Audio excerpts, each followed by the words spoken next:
everyone, and welcome to the full moon in Libra guided releasing practice. Welcome back. Welcome myself back, I guess is what I should say. We've been kind of out of our normal schedule for the last month or so, and I just want to welcome you all back to the broadcast. It's really, really good to be back and broadcasting for you. I'm Phaedra. I'm the astrologer and artist of Mystick Physick Astrology. And I use, of course, Western sidereal astrology in my practice to help you reconnect with your soul purpose and remember why it is you came into this life to begin with. And really, with these broadcasts, my aim is to provide guidance for you. I'm getting my windows here all situated for the broadcast, all my notes and whatnot. But my aim is to offer guidance for you on how you can consciously use the energy of the transiting planets to affect your life in a positive way. And so the idea is we're looking ahead, we're looking at coming transits, we're looking at how we can use these transits to our advantage, or how we can at least roll with some of the punches that the universe sends our way. And with the lunar live streams, the new and full moon broadcasts, we're looking at how we can use the lunations actively in our lives, setting intentions with the new moons and letting go of things that we've outgrown that are no longer serving us with the full moon. And that's what we'll be doing tonight with the full moon in sidereal Libra, which is coming up April 27th, calculating or looking at it through the lens of Greenwich Mean Time. And tonight, what I'll be doing is guiding you through exploring how you can use this full moon to kind of release imbalances that might be inhibiting your progress, how you can let go of other people's judgment, whether you should or how that might serve you, whether fixating too much on other people's judgment might be holding you back from where you need to go in life, and how you can step out of the fear of making a bad decision. We want to not get stuck in analysis paralysis, right? And the idea is we can move through some of this energy so that you can finally make room for your own personal peace. You can kind of harmonize with your own life trajectory, with your own desires, with your own plans, with your own ambitions. And what I want to encourage you to do is to grab a pen and paper, grab your sidereal natal chart, or at least know your sidereal rising sign. And together what we're going to do is use this full moon to manifest. So if you need your sidereal sign placements, you can look them up for free online using the easy calculator at mystickphysick.com/sidereal tools. Tonight, we're going to be looking at the full moon in sidereal Libra, and our broadcast will be kind of in a three-part approach, where the first part of the broadcast, what we're going to do is take a closer look at this particular full moon in sidereal Libra and the astrology of it, what we need to know about this full moon specifically. In the second part of the broadcast, we'll get into which houses this full moon is falling into for each of you according to your sidereal rising sign, and that's where you're going to want to know your sidereal rising sign. And then in part 3 of the broadcast, we'll explore the themes and archetypes of Libra. We'll explore some prompts that you can use to explore for letting go of whatever it is you need to move through or release in conjunction with the full moon in Libra. And so for the first part of our broadcast, let's kind of dive right into that. If you'll forgive me, I'm kind of taking a slightly different approach. Normally we do this live. This broadcast is being recorded and will be uploaded after the fact. So we're not actually live tonight, but I will encourage you to ask questions or share your comments on the broadcast below. And I'll monitor those questions after the video goes up and respond if you have questions or comments or feedback, or if you just want to share with us once we're through the practice what it is you're letting go of this evening. So this full moon in Libra, it's exact April 27th. We said this is Greenwich Mean Time, daylight time, right? So we're in daylight savings. It's exact at 12 degrees Libra, 4 minutes, at 4:31 in the morning. So for those of you who are not on Greenwich Daylight Time, it's actually going to be happening the day before on April 26th, right? So exact at 4:31 a.m., that's British summertime, Venus rules. And this is kind of not the best full moon for Libra because Venus is ruling from detriment in Aries. And so that really kind of weakens her in some sense. She's just coming off a separating conjunction from Mercury, which is exact April 25th, which actually is the day that I'm recording this. So we had a Mercury-Venus conjunction on the 25th of April. For the new moon, or the full moon, excuse me, she's going to be just coming off of that conjunction. Okay. Now, what's important to note about the 25th of April is not only do we have this Venus-Mercury conjunction taking place, it's also the same day as the lunar eclipse in Scorpio coming up on May 26th next month is activated. Okay.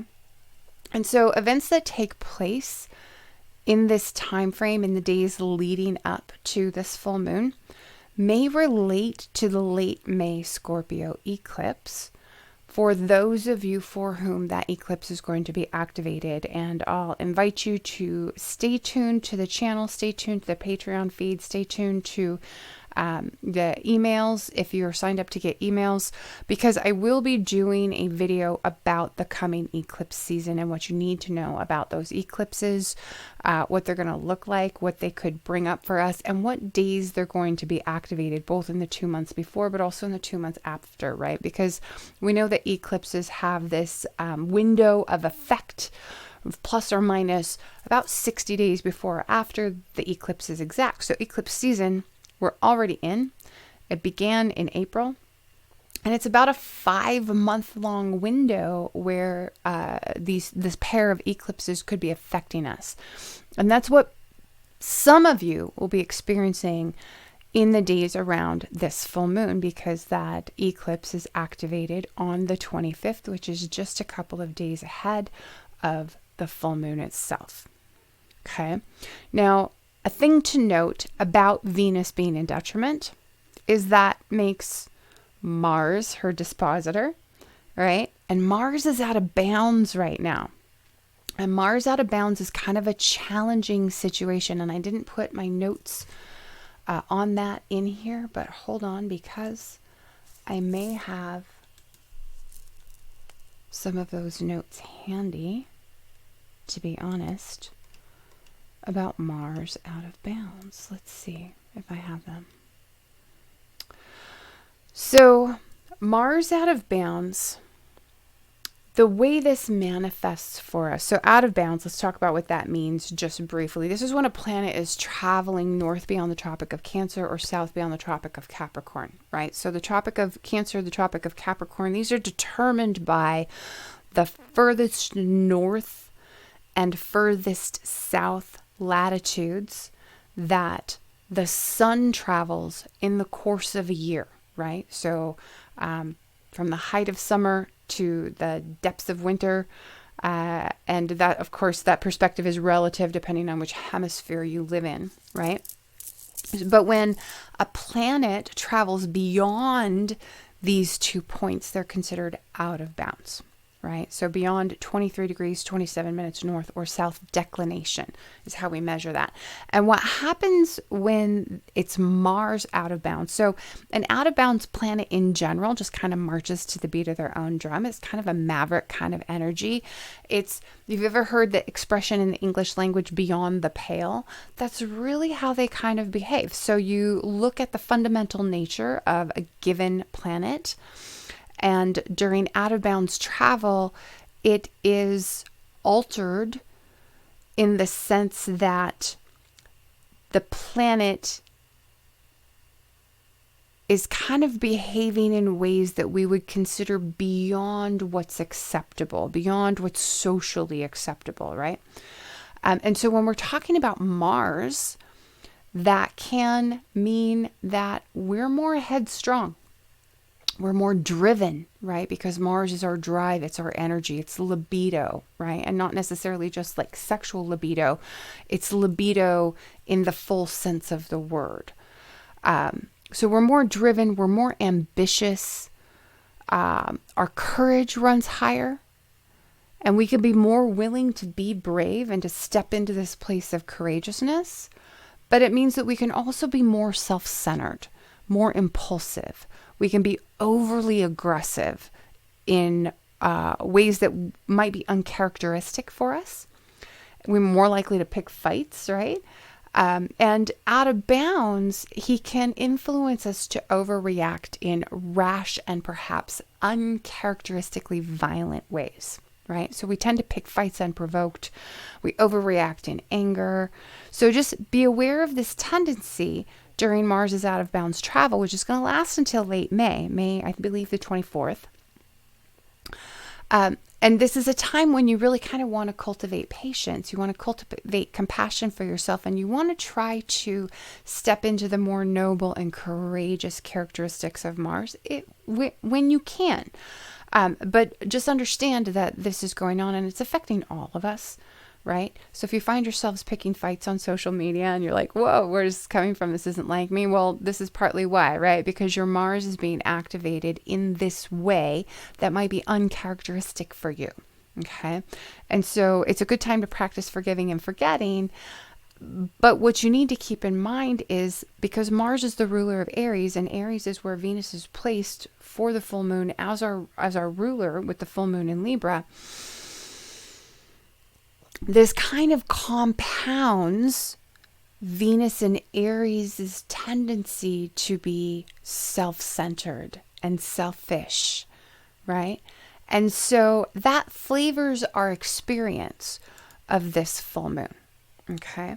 So keep that in mind as we navigate the coming days.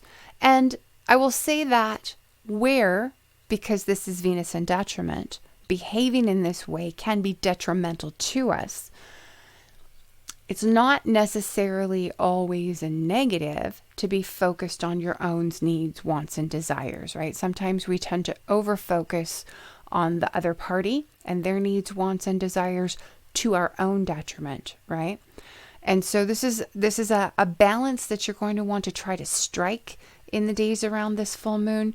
And just keep in mind that that energy could potentially flavor what it is you need to release in conjunction with the full moon in Libra. Okay, so these are important things to keep in mind. So Venus is in detriment in Aries. Mars, of course, is the ruler of Aries, dispositor of Venus, and he is out of bounds. He's also creating kind of a challenging aspect for us. Let me get the right chart in front of me. I was looking at some of the eclipse charts as well to kind of get an idea of how those might factor into the equation. And it's really the challenge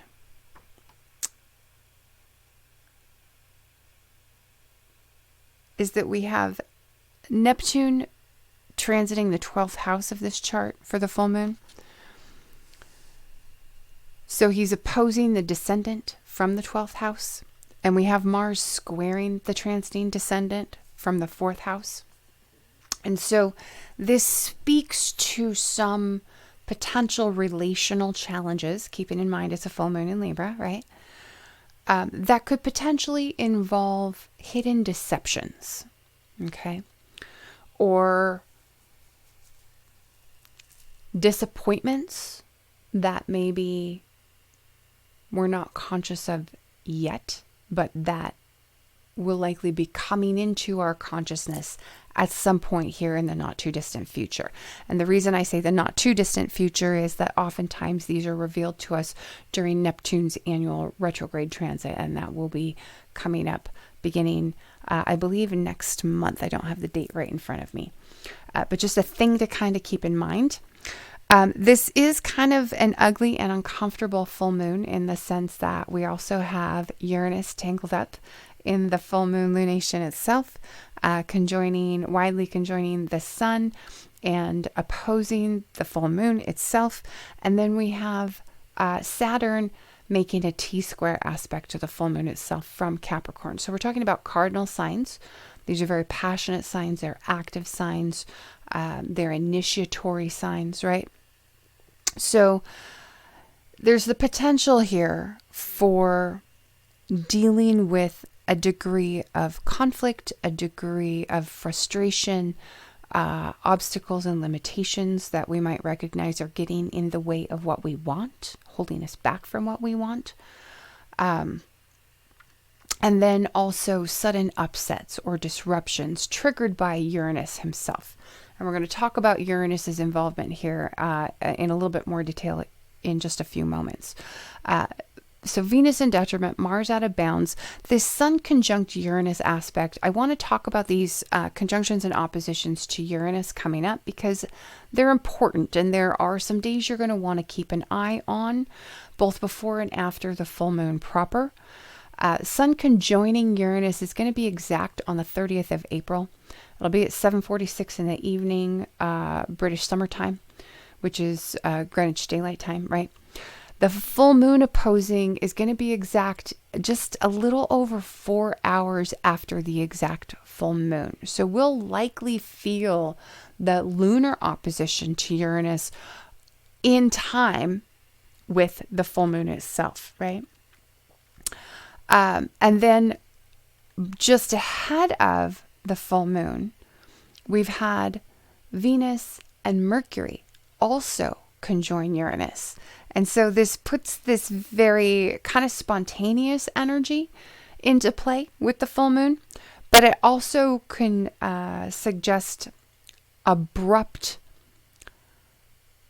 changes, disruptions, accidents, impulsiveness.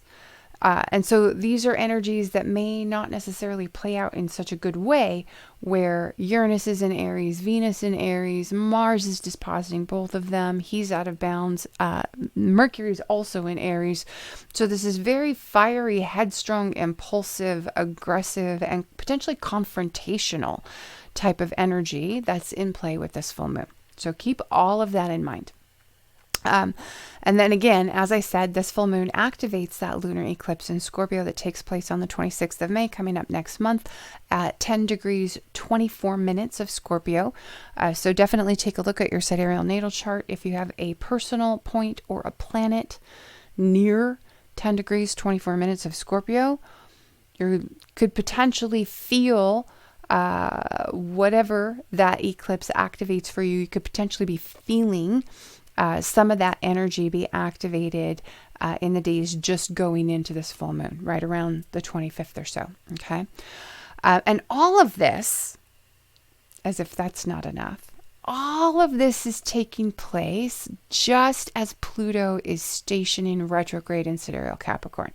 Pluto begins his station on the 27th of April. So the same day as the full moon. And Pluto's station lasts several days because, keep in mind, he's a slower moving outer planet, right? And that's going to kind of intensify all of this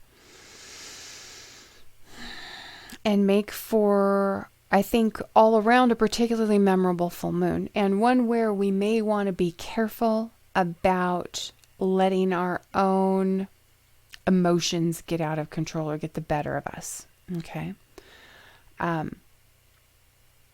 So let's talk about what all of this could potentially bring up. So just looking at this chart in general, the full moon itself is taking place in the 2nd, 8th house axis. We have our ascendant in Pisces for this full moon. Pisces, of course, being ruled by Neptune and by Jupiter. Neptune being in the 12th house. This points to maybe our own unconscious motivations or hidden motivations, secret motivations. But there's some interesting things going on around this 2nd, 8th house axis being activated that I want to talk about specifically, right?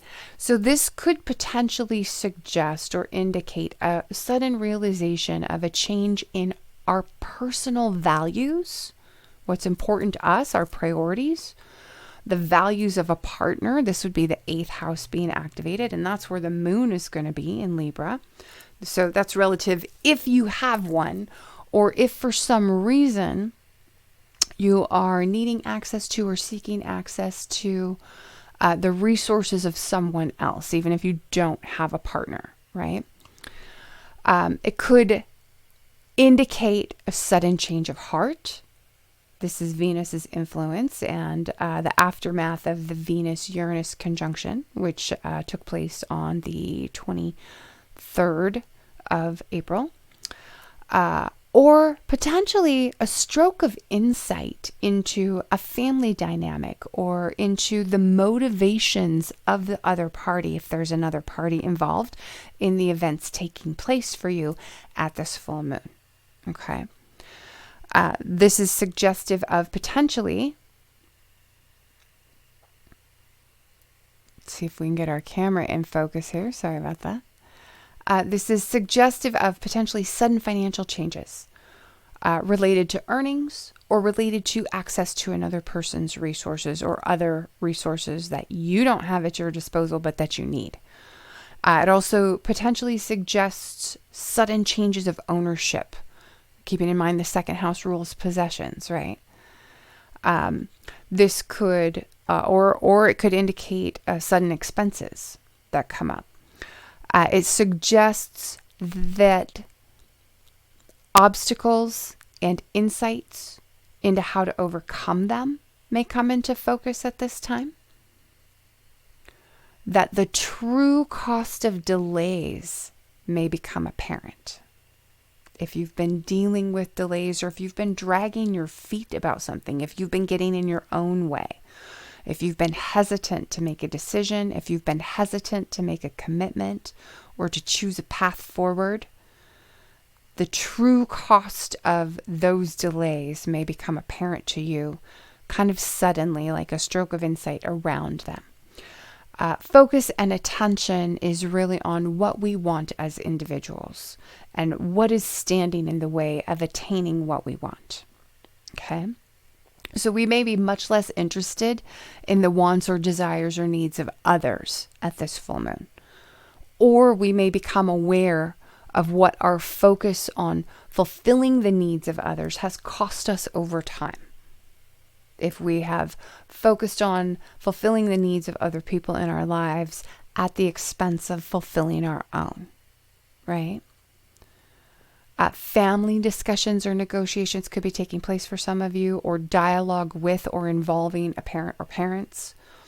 Or alternatively, we might be busy on the home front or actively dealing with fluctuating living arrangements at this moment in time. So there's a potential for expenses related to home improvements or remodeling or relocating, home repairs, things like that.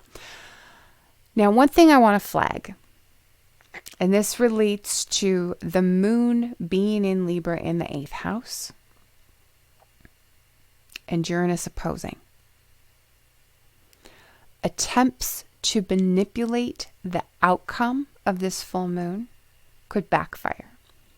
So if you might be tempted to engage in a little bit of, massaging of the situation, psychological manipulation, emotional manipulation, things like that, just be aware. I wouldn't recommend it because with Uranus involved and with Neptune in the 12th house, that could backfire on you. Okay. Now, I also want to call out an impulsive behavior alert for folks with Libra, Taurus, Gemini, Virgo, or Aquarius, Sun or Rising, because all of you are dealing with a personal planet, the ruler of your sun or the ruler of your rising sign, conjoining Uranus as we move through the coming days. And Leo, actually, I didn't include Leo here, but Leo, that's a possibility as well, because we're going to have the Sun-Uranus conjunction coming up on the 30th of April. Okay. So, and then I also want to call out those of you with Aquarius Sun or Aquarius Rising, you are potentially in the spotlight on April 30th when the Sun conjoins the ruler of your sign, right? Whenever the Sun conjoins our planetary ruler during the course of a year, most of the time that's one day of the year, but when we're talking about Venus or Mercury, sometimes that can happen more than once. As a matter of fact, just in April, we finally had our third Sun-Mercury conjunction of a series that began last December. that triggered 3 times because of Mercury's retrograde in January, right? And so sometimes due to retrograde activity, the sun conjoining your planetary ruler can happen more than once a year. But it does happen at a minimum of once a year. And for Aquarius Sun and Aquarius Rising, that is taking place on the 30th of April this year. So you could find yourself in the spotlight, center stage, at the center of attention near that date. Typically, the Libra full moon is a great time to indulge in appreciation of the arts, music, other entertainments. Typically, it can be profitable for business and partnerships.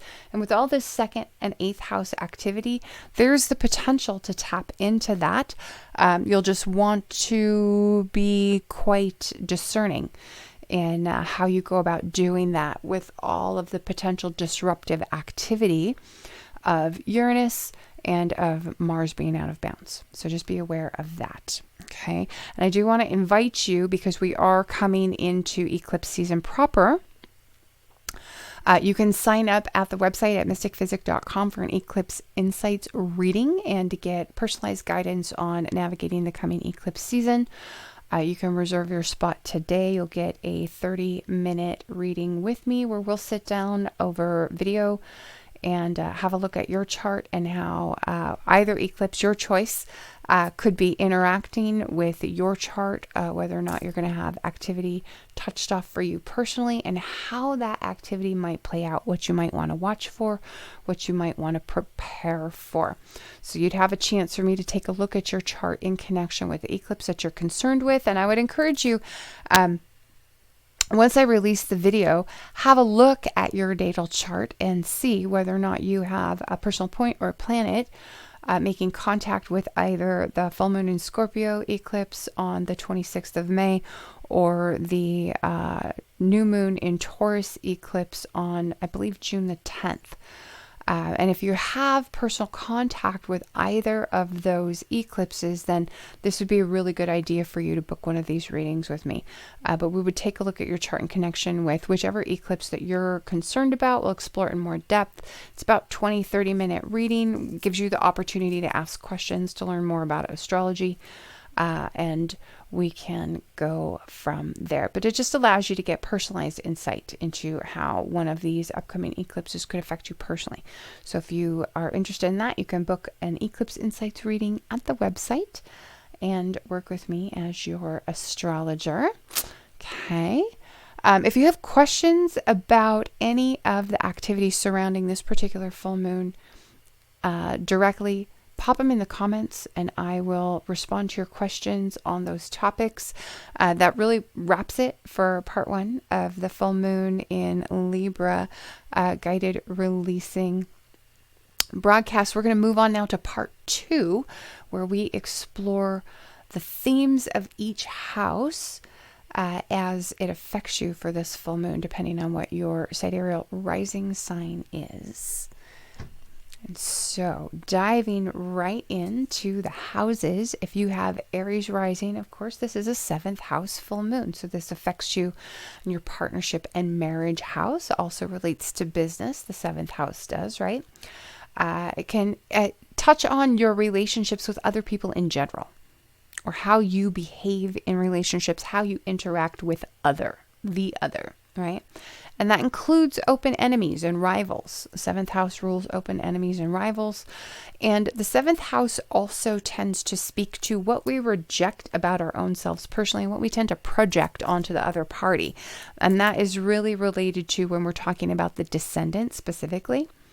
For Taurus, this will be a 6th house full moon for you. So that, of course, relates to work, health, daily routines, your schedules, your habits, your diet.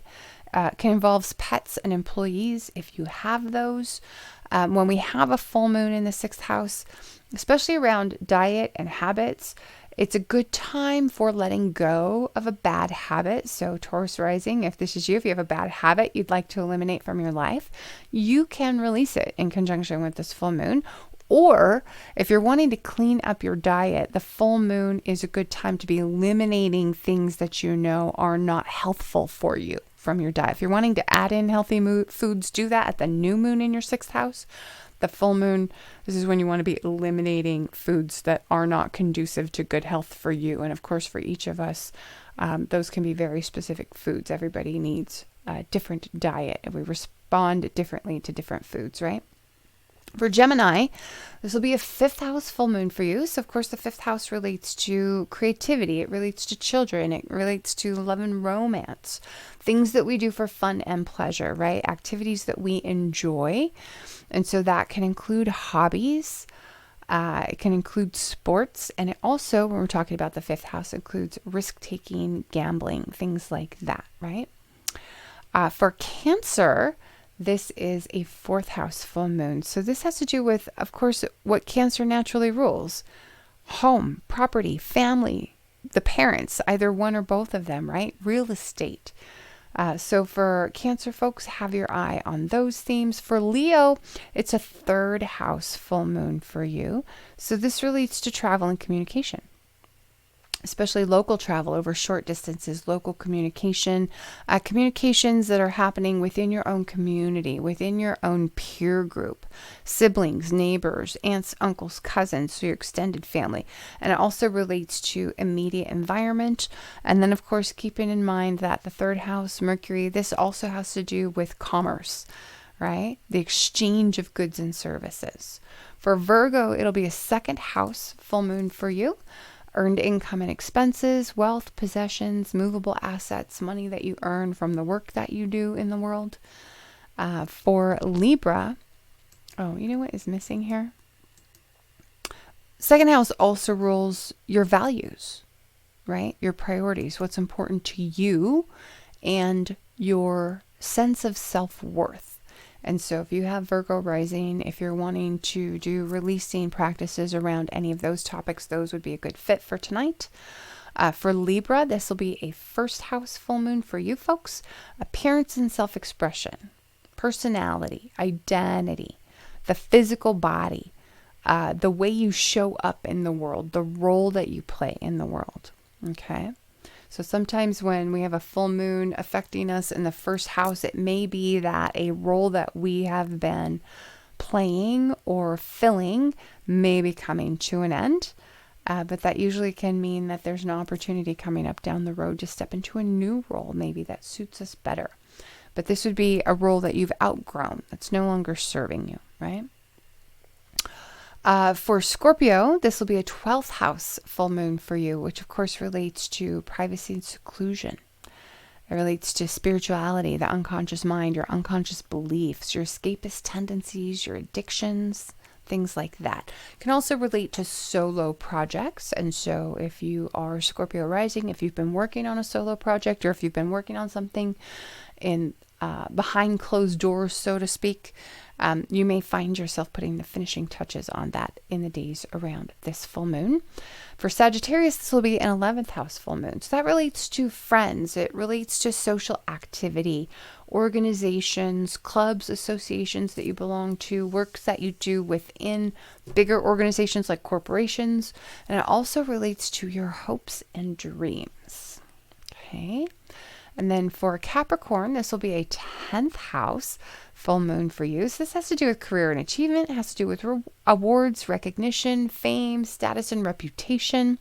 And so I would be careful, or at least give you a heads up for those of you that do have Capricorn rising, or if you're doing this practice for Capricorn sun sign, where it is a 10th house full moon and Uranus is involved, because Uranus is responsible for sudden reversals of fortune, where this is activating your 10th house, that can indicate things like perhaps a sudden promotion or a fall from grace. So a complete change of status, like it's a sudden reversal, right? So there's no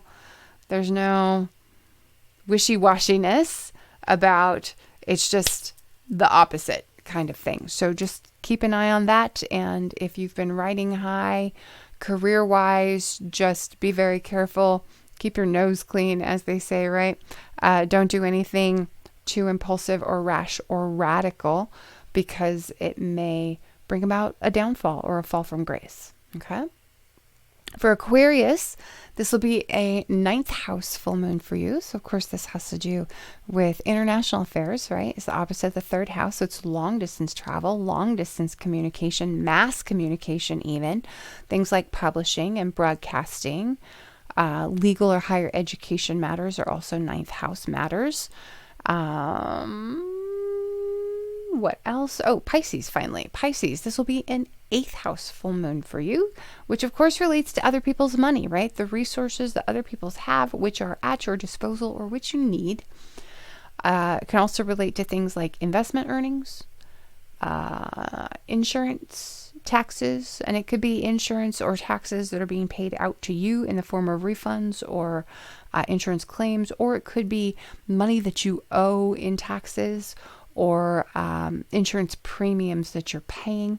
It can also relate to inheritance, things like estates, wills, that sort of thing. Bonus and commission income is also ruled by the 8th house. And then the non-financial aspects of the 8th house have to do with the occult, has to do with mysteries, has to do with psychology, has to do with death, rebirth, transformation. Anything that requires research or investigative work, deep diving, deep digging, uncovering what's hidden. That's 8th house related.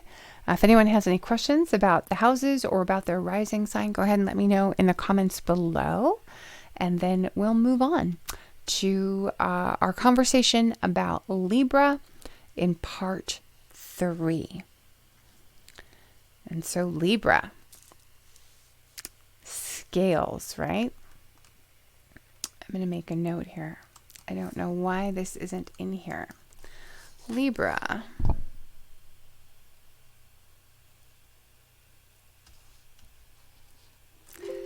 Ooh, excuse us. Is cardinal air. So it's active.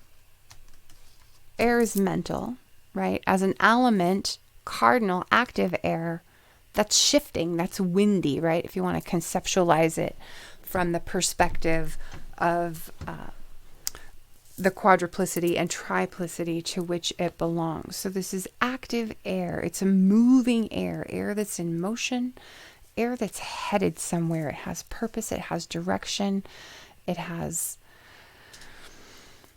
velocity, right? But the archetype of it, the sign, the constellation, Libra is the scales.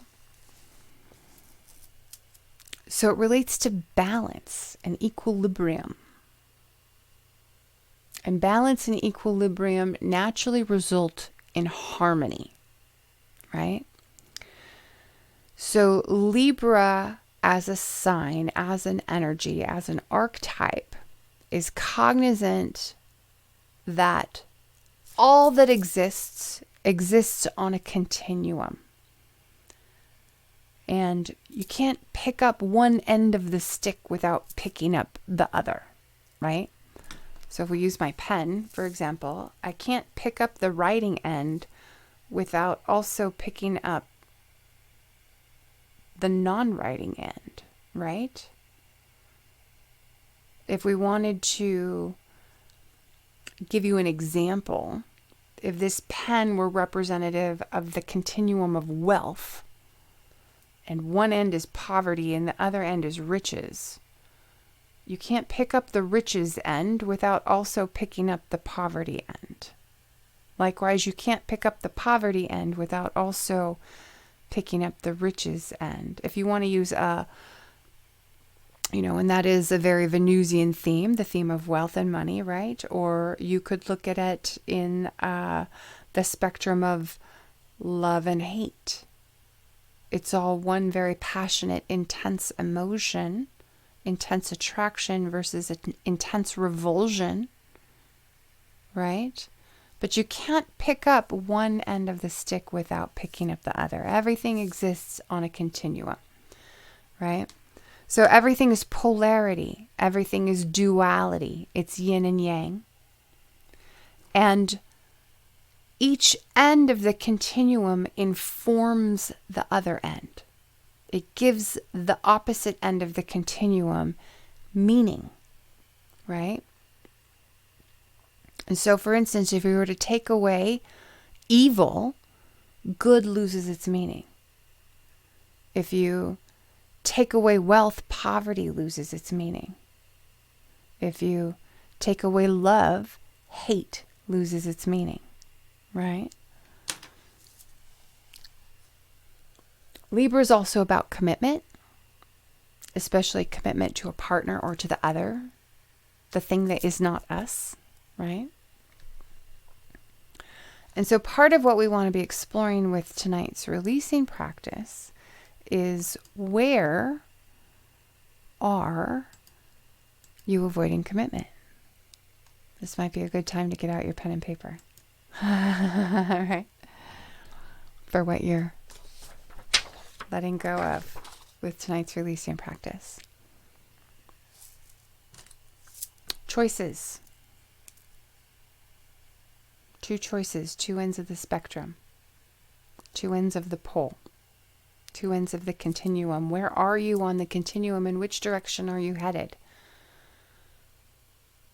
Where are you afraid of making a wrong choice? This is where we get back to that conversation about paralysis by analysis, right? You're so wrapped up in fear of making a wrong choice. You're so caught up in analyzing the choices so that you don't make a wrong choice that you end up not making a choice, right? And isn't that how the song goes? If you choose not to decide, you still have made a choice. The wishy-washy middle ground, that's where that would be.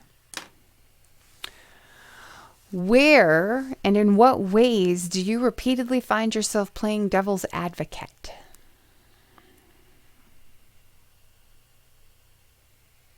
That can be a factor in analysis paralysis.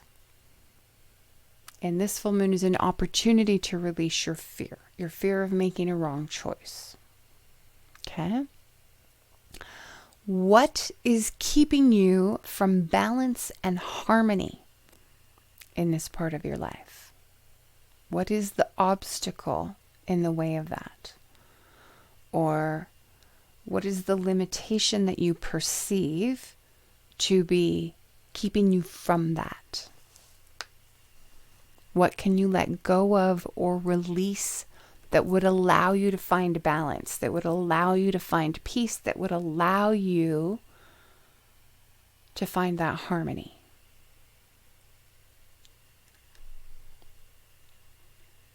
Or it could be love, right? Venus rules love.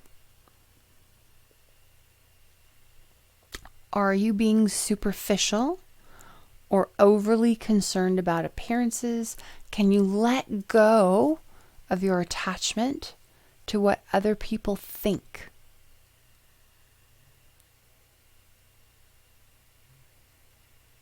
The judgment of others. Where have you been living your life according to other people's values? And why? Other people don't get to face your deathbed regrets, so why would you live your life according to their values and not your own? It's none of your business what they think anyway, right? What they think is more of a reflection of them than of you. And can you become, this is one that I really like, in the words of Stephen Forrest, bothered by nothing, offended by nothing, and shocked by nothing? Isn't that a goal to work towards, right? So whatever it is, you're going to take a moment to write it down on your piece of paper. You're going to spend a moment to thank it, whatever it is, for the lesson that it brought to you while it was in your life.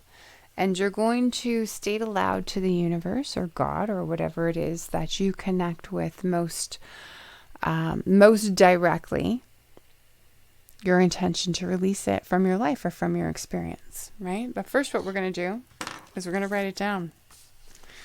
We're going to get into the yucky, nitty-gritty, uncomfortable part of the practice for a few moments. I'm going to recap these prompts for you. If you already kind of know what it is you're going to be letting go of, go ahead and get started. But we will recap here. Where are you avoiding commitment? And where are you afraid of making a wrong choice? Where have you been focused more on the needs of the partner or the other and not enough on your own?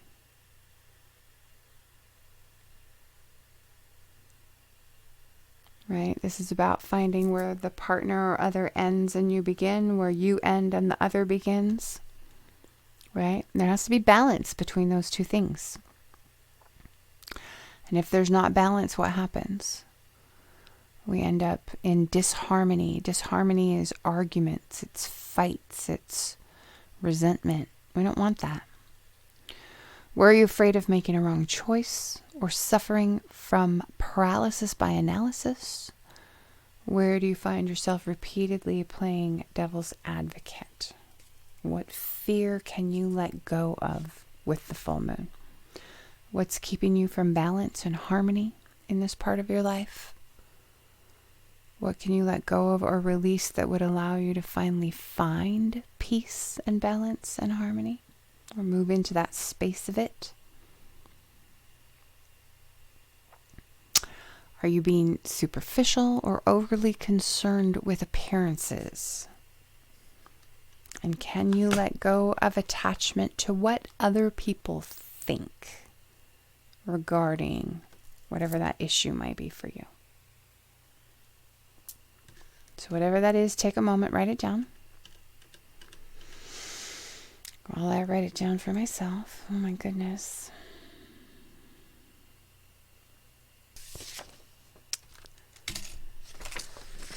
It's a tough one. It's really personal.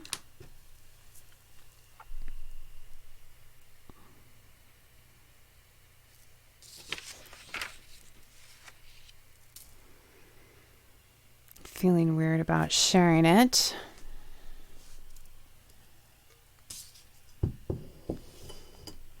If you ever feel weird about sharing your intention setting or whatever it is you're releasing, just know that you don't have to, although if you will share in the comments, I find quite often it's very valuable, often to other people who might be also participating in the process. And oftentimes, more importantly, quite inspirational to other people who might be participating in the process. Sometimes witnessing in that way can inspire us to courage, to strength, can inspire us to step into transformation, can inspire us to step into uncomfortable spaces and places, but spaces and places that can contribute greatly to our growth and expansion as human beings. And so I always encourage you to share in the comments what it is you're releasing.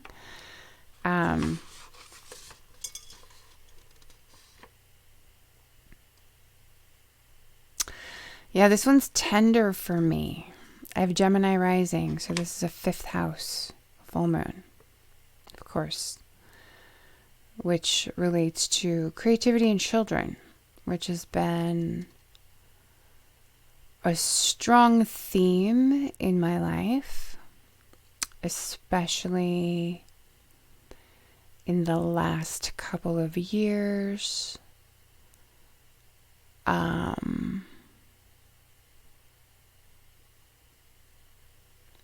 Strong theme actually during the last couple of decades, if we're being honest about it, in the sense that for the longest time I was very blocked from accessing my own creative potential for a variety of reasons.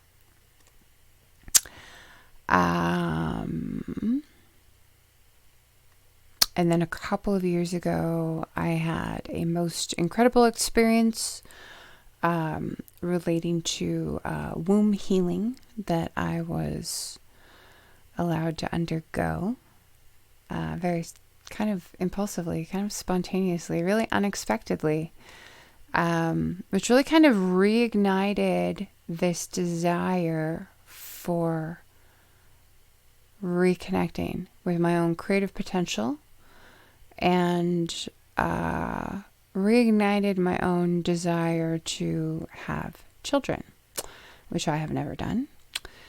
And so, like I said, this is kind of a tender and touchy full moon for me in that regard. And in the years since I had this womb healing experience, I've had a lot of mixed emotions around the idea of becoming a mother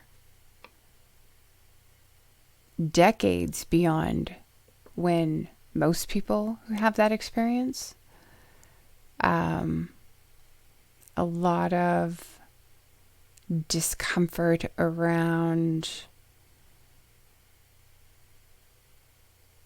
how to invite that experience into my life.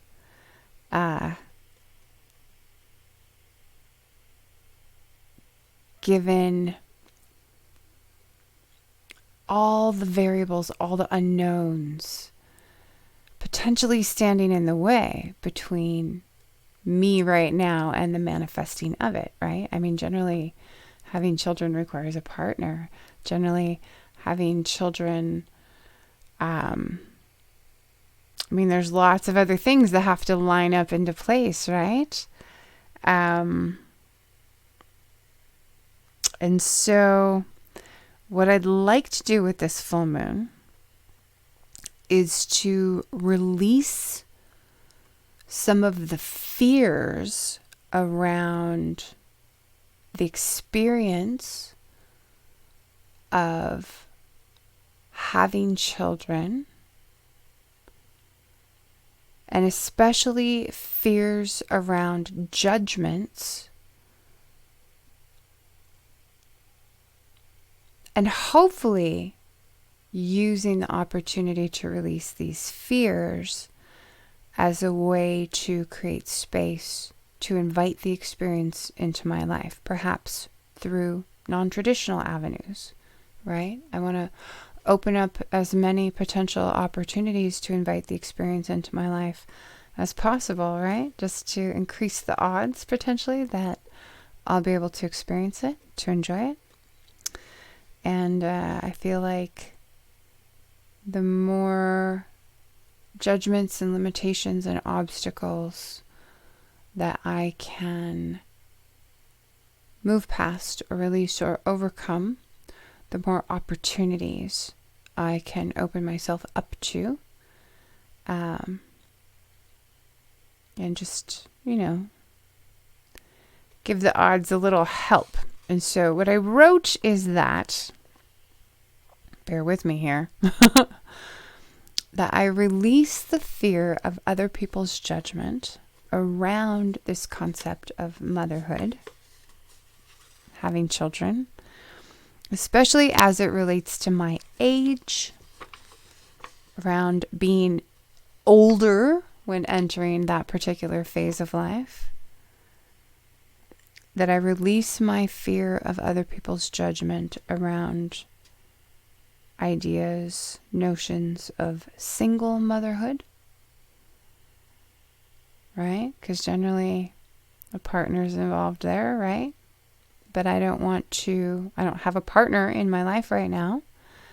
And I wouldn't want to put all of my eggs in that one basket, so to speak, right? So there's other ways to become a mother.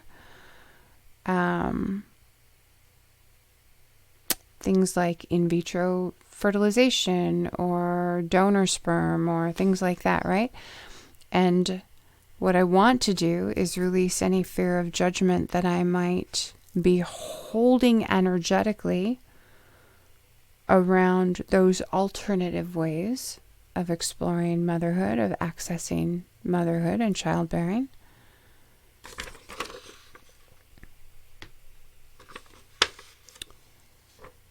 Because I want to invite in opportunities to manifest my dream, my desire for this experience. And so I release these fears with gratitude for whatever lesson or protection, whatever benefit holding these fears might have been bringing into my life in the meantime.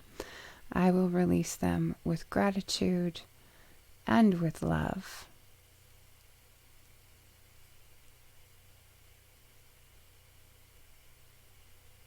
And invite this experience into my life in whatever way it would like to show up.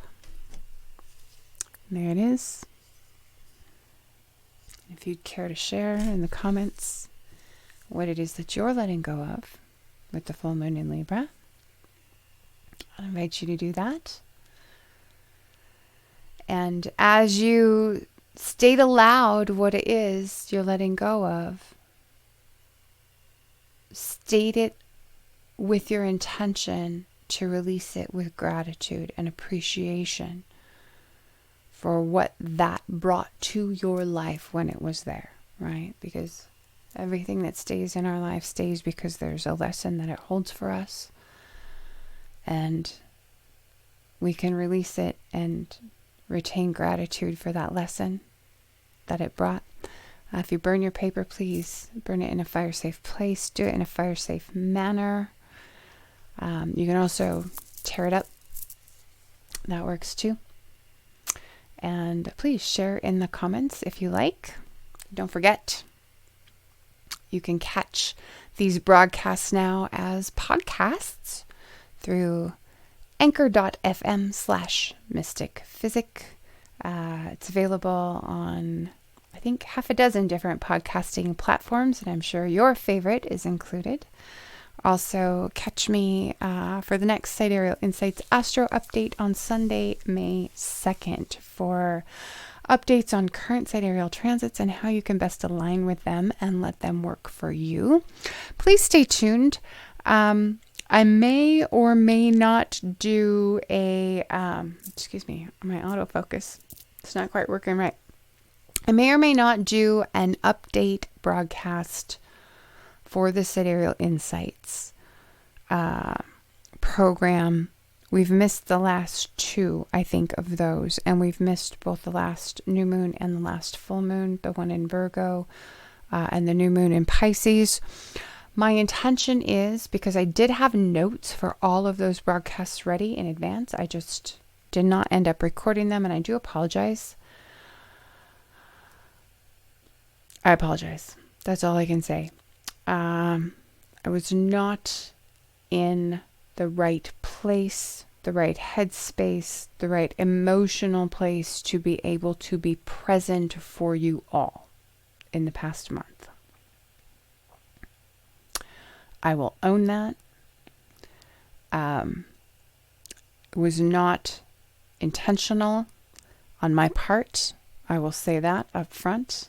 And I was doing the necessary chart reading and writing notes for the broadcasts, and just was not able to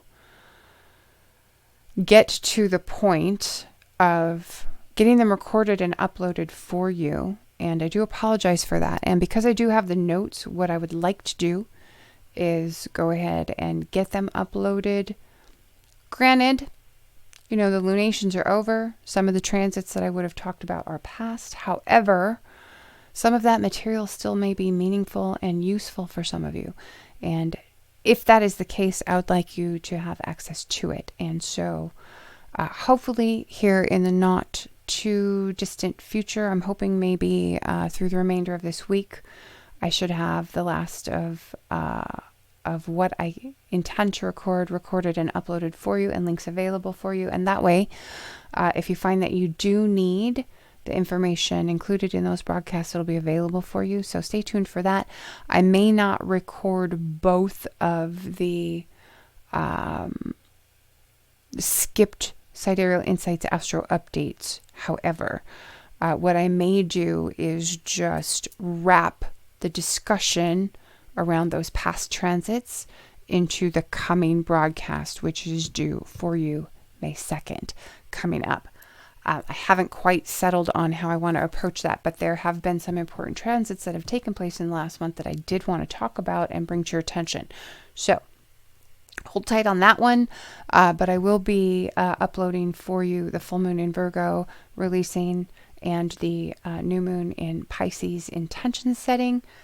So stay tuned for those. Also in the pipeline, broadcast wise, I have 2 more broadcasts coming up that should be available shortly. One is going to be our broadcast on the current eclipse season, related to the full moon lunar eclipse in Scorpio, which is a total full moon lunar eclipse, and the new moon solar eclipse in Taurus coming up June 10th. And all the relevant information and dates that you're going to want to be prepared for around those 2 events. And then also stemming from a conversation that I had online in a forum. This is totally random and out of the blue. I'm going to do a broadcast on yods. Because yods, I find, of all the aspects, I'd actually like to do videos touching on all the different aspects. But I want to start with yods because I find of all the aspects out there, they are some of the most misunderstood.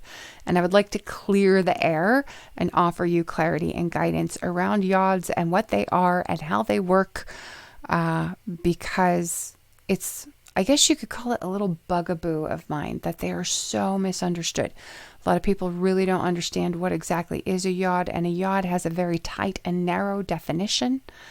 And there are many times I see people looking at charts, transit charts, natal charts, any kind of chart, what have you, and describing an aspect as a yod that is not a true yod. And so I want to kind of clear the air around this really special kind of aspect and explain why it has such a narrow definition, which also can serve a little bit as a bit of a primer on just basic astrology 101 for some folks who might not be super familiar with some of the more fundamental concepts in astrology that maybe aren't widely discussed in our communities online. And so hold tight because I do have those other 2 broadcasts in the works and they will be coming. And I'm excited to share them with you. I'm excited especially to have this discussion about yods. Just to kind of straighten some things out there and maybe provide some additional clarity to the astrological audience. And I will let you know the video that I'll be doing about yods will be applicable no matter whether you practice sidereal astrology or tropical astrology. It'll be relevant regardless of which lens you approach your astrology practice through. Okay. And of course, I would always like to invite you to follow us on Facebook, to like and share the broadcast, to subscribe to the Mystick Physick Astrology YouTube channel. Definitely sign up for notifications so that you never miss a broadcast, even though I have missed the last month of them, and I do apologize for that. Don't forget that you can sign up for the Mystick Physick Astrology newsletter and get a sample of the Ultimate Astrological Planner, which is color-coded for you with the best days for love, luck, and business, and all the Mercury retrograde periods throughout the year. And I want to invite you also to find us on Patreon. Support the broadcast on Patreon for as little as $3.33 a month. And with that, you will get exclusive access to bonus content and early access to all of our broadcasts live. Thank you all so much for joining me, and we'll see you again next time. Bye-bye.